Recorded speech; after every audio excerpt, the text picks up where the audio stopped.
Hola, mi nombre es Graciela Penacchiotti y en este momento vamos a estar hablando del laboratorio clínico en la enfermedad renal crónica en estadios tempranos, con un enfoque bioquímico de lo que es esta patología. En primera instancia quiero agradecer a la doctora Bianchi, agradecer a la doctora Cecilia López del Colegio de Bioquímicos de Chaco y en especial a la Fundación Renal del Nordeste Argentino que me han convocado para este día tan importante como es el Día Mundial del Riñón.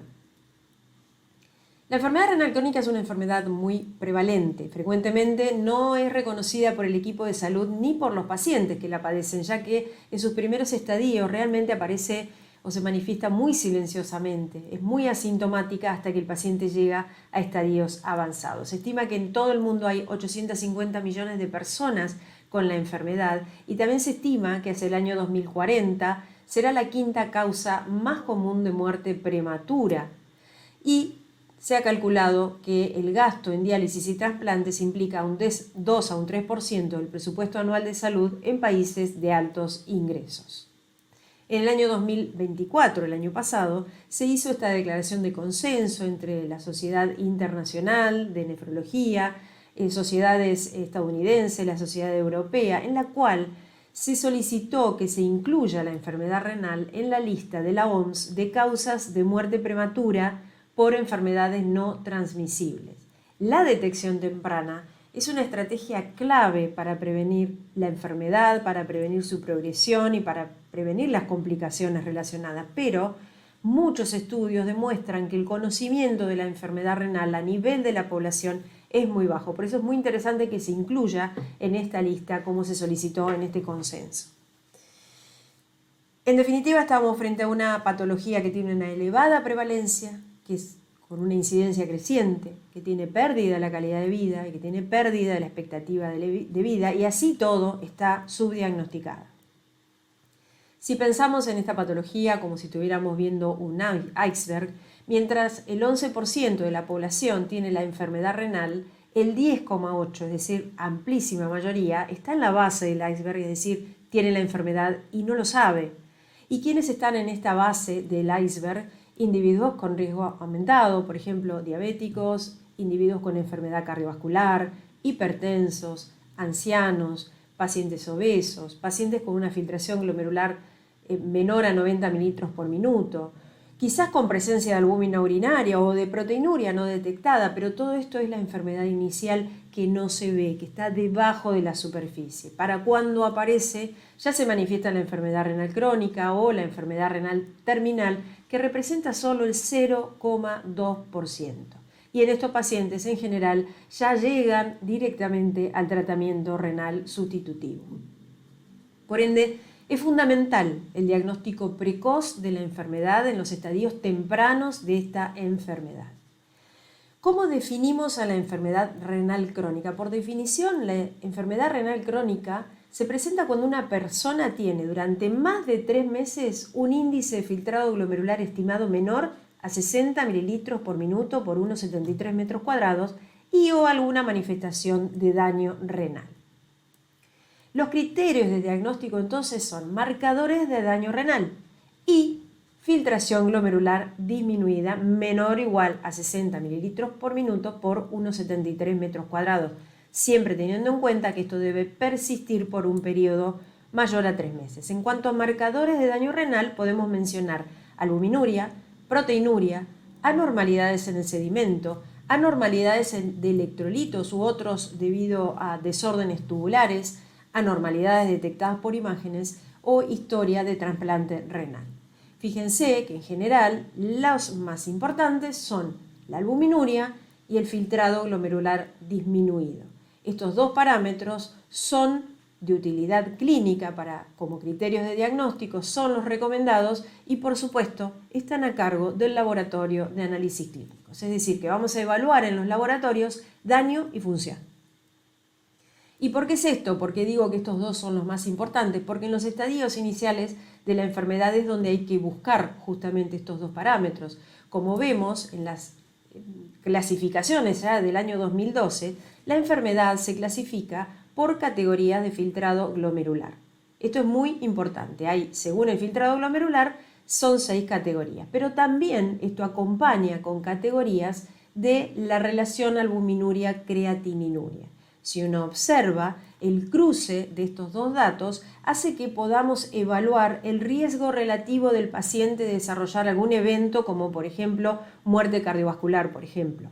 Entonces, según el color del cruce de estos datos, veremos el riesgo que está padeciendo este paciente frente a la alteración de estos dos parámetros.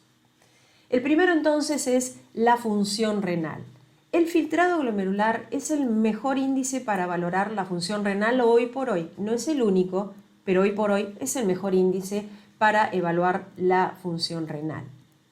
El filtrado glomerular debajo de 60 mililitros por minuto por 1,73 metros cuadrados de superficie corporal indican, si persiste durante más de 3 meses, que hay presencia de enfermedad renal crónica. Entonces, ¿cómo valoramos la función renal? A través de la tasa de filtración glomerular o filtrado glomerular. La pregunta sería, bueno, bien, ¿y cómo mido el filtrado glomerular? El filtrado glomerular lo puedo medir a través de marcadores exógenos o a través de marcadores endógenos y también lo puedo estimar a través del uso de ecuaciones. Si yo quiero medir un marcador endógeno, lo que hacemos es un clearance, aclaramiento o depuración de. Lo más utilizado es la creatinina, es el marcador endógeno que se utiliza para evaluar la función renal. El problema de hacer un clearance de creatinina es que implica recolectar una orina de 24 horas y además implica tener en cuenta que hay otros factores que van a alterar el resultado, como por ejemplo la secreción tubular, es decir, yo no voy a estar midiendo solamente filtración, la forma en que se genera la creatinina y la eliminación, que no es solamente renal, sino que también tiene eliminación extrarrenal. Entonces, en la depuración de creatinina tenemos componentes a tener en cuenta. Por ejemplo, un componente secretor, la creatinina no solo se filtra, sino que además se secreta. Además debemos corregir por superficie corporal y tenemos en los laboratorios el dilema de la orina de 24 horas. Cuando hablo de componente secretor me refiero, como les dije recién, que la creatinina no solo se filtra, sino que además se secreta. Por lo tanto, un clearance de creatinina siempre es un poco mayor que el verdadero filtrado glomerular. ¿Por qué? Porque cuando yo mido clearance estoy sumando la creatinina filtrada y la creatinina secretada.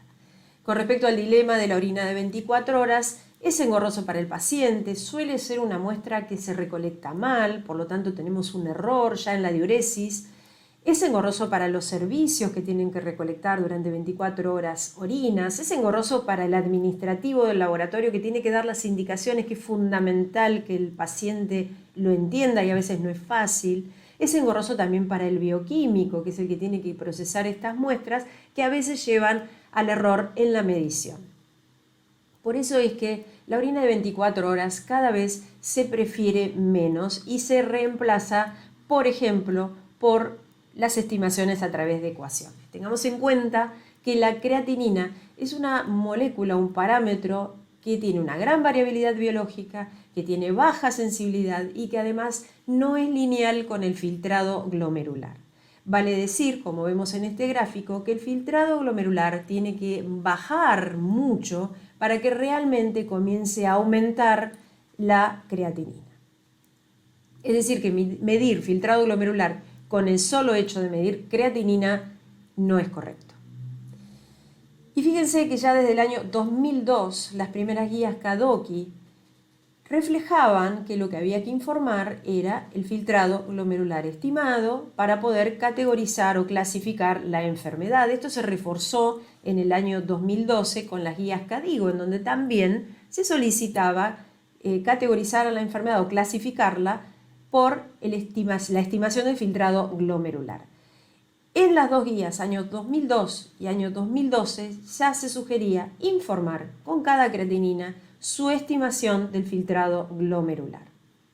En el año 2023 se reunieron la Sociedad Latinoamericana de Nefrología e Hipertensión y la COLA-BIOCLI y ellos emanaron, digamos, sus primeras recomendaciones de consenso, en la cual la recomendación número 2 indica: se recomienda que los laboratorios clínicos informen siempre la tasa de filtración glomerular estimada por ecuaciones junto a la concentración de creatinina aunque no haya sido solicitada por el médico. Sigamos avanzando con estas cuestiones. ¿Cómo estimamos el filtrado glomerular? A través entonces de ecuaciones. ¿Qué ecuaciones podemos utilizar? Realmente hay a disposición muchísimas ecuaciones que se pueden utilizar. ¿Cuáles son las recomendadas hoy? MDRD, MDRD-IDMS, la europea que me permite estimar el filtrado, la CKD-EPI y para los niños las ecuaciones de Schwartz. Todas estas ecuaciones están basadas en la creatinina sérica, es decir, tengo que medir creatinina y luego en la fórmula voy a calcular el filtrado glomerular. Todas las guías ya recomiendan no utilizar Cockcroft Gold. Cockcroft Gold hay que dejarla de lado, no hay que utilizarla más. Las últimas guías prácticas de las CADIGO, que se publicaron en el año 2024, en una de sus recomendaciones indican que en adultos con riesgo de enfermedad renal crónica se recomienda utilizar la tasa de filtrado glomerular estimada basada en la creatinina.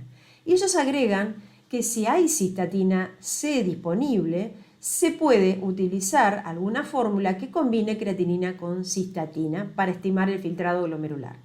Esta es una recomendación interesante, pero en nuestro país el uso de cistatina C está muy acotado a unos pocos laboratorios y esto tiene que ver francamente con el costo. Dentro de estas recomendaciones latinoamericanas, ellos también sugirieron o recomendaron utilizar la ecuación CKD-EPI para la tasa de filtración glomerular estimada si el procedimiento analítico utilizado está estandarizado y sus resultados son trazables a métodos de mayor jerarquía como, por ejemplo, cromatografía gaseosa o líquida y espectrometría de masa con dilución isotópica, IDMS. Si la medición de creatinina, recomiendan ellos, no está estandarizada o no es trazable a IDMS, lo que se recomienda es utilizar la ecuación MD-RD4.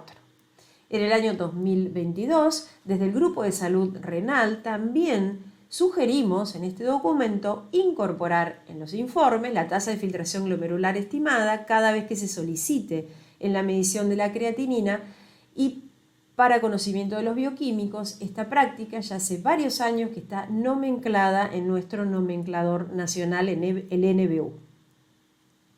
En el año 2023, desde el Ministerio de Salud de la Nación, se publica esta resolución ministerial en la cual, a través de un documento de consenso que hicimos entre bioquímicos y médicos, se recomendó implementar el informe automático del filtrado glomerular. Es decir, que con cada creatinina tenemos que informar el filtrado glomerular estimado, aunque el médico no lo solicite. Año 2023, resolución ministerial.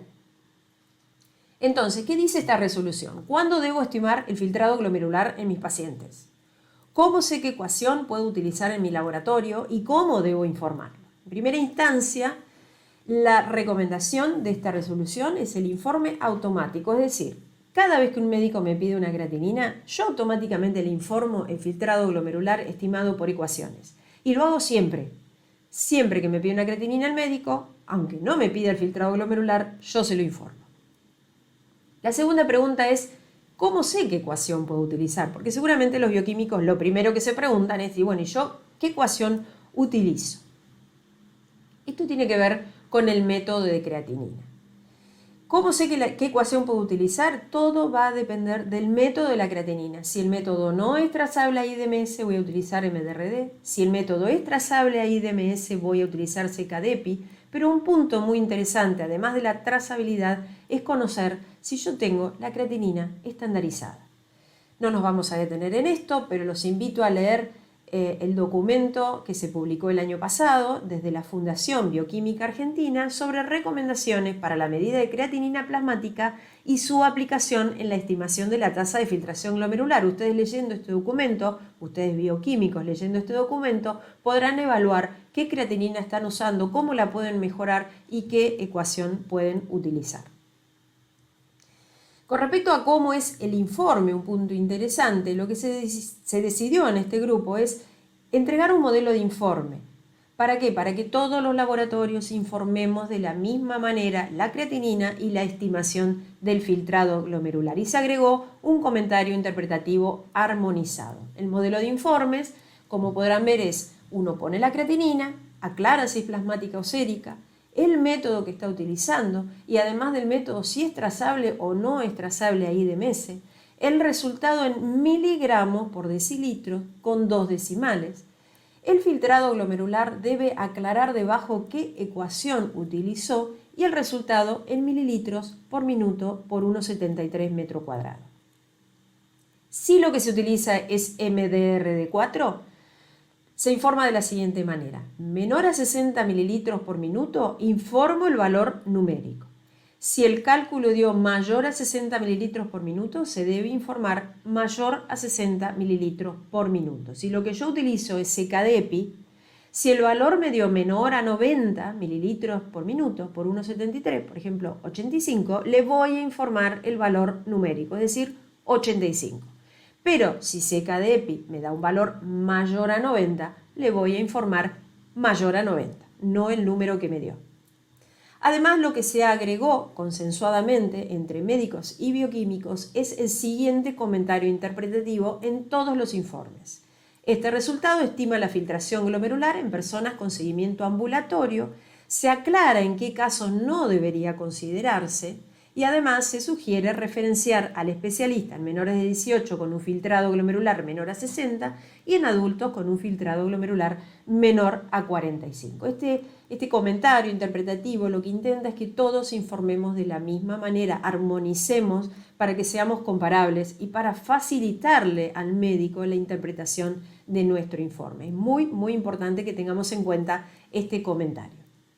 Brevemente les voy a contar el otro parámetro que medimos en el laboratorio, que es la evaluación del daño. En los estadios precoces, la evaluación del daño se prefiere hacer, como ya les mostré en esta tabla, a través de la albuminuria persistente. No quiere decir que a veces no hagamos hallazgos de laboratorio como que el paciente apareció con una proteinuria o con eritrocitos dismórficos, con algún tipo de hematuria, en el cual puede ser el primer signo de que hay daño renal. Pero lo que debería buscarse y medirse es la albuminuria persistente.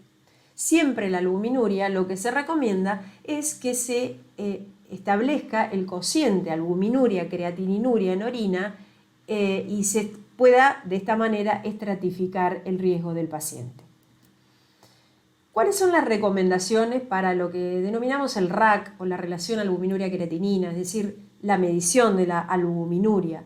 Primero, fase preanalítica.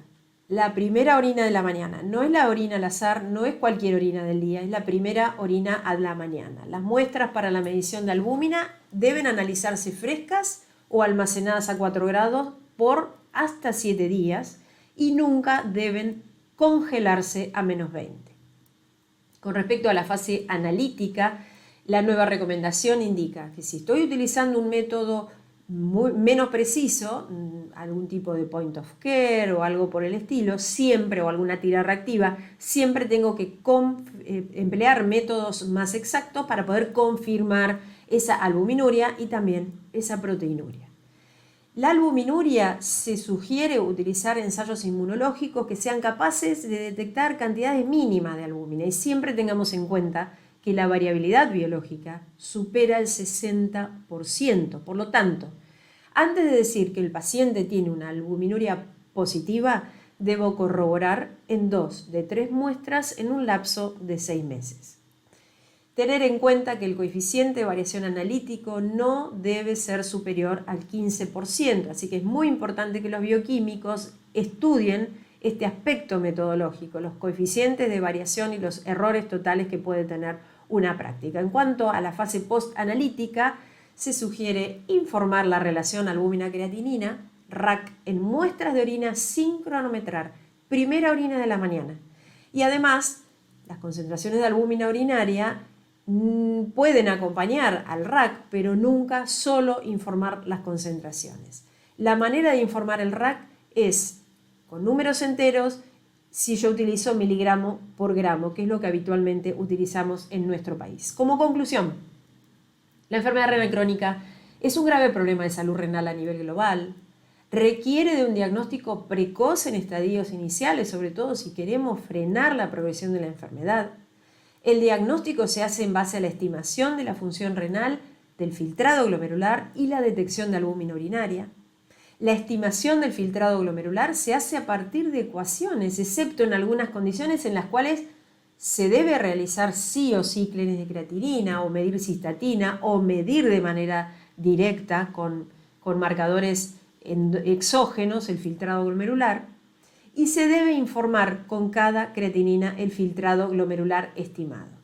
Es fundamental el rol del laboratorio en el estudio de esta patología y, por supuesto, ya trabajar con calidad no es un deber, sino que ya es una obligación. Termino con una frase que me gusta de Confucio, que dijo: el hombre que mueve montañas comienza por llevar pequeñas piedras. Entonces, la detección temprana de la enfermedad renal crónica es clave. Y como profesionales del laboratorio, debemos llevar las pequeñas piedras para mover la montaña y empezar a detener la enfermedad renal crónica. Muchísimas gracias.